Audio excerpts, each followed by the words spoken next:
Napansin mo ba? Kapag mataba ka, iisipin nila na matakaw ka.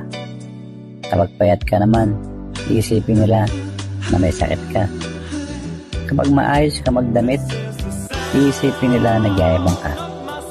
Kapag simple naman, sasabihin nila wala kang pambili. Kapag seryoso ka, nakaka-boring. Kapag funny ka naman, iisipin nila na immature ka.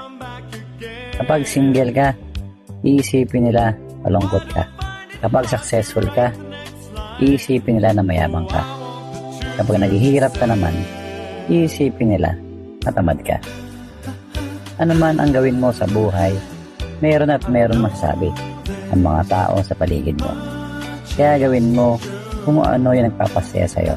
Basta wala kang tinatapakang tao at ito ay makakabuti para sa'yo.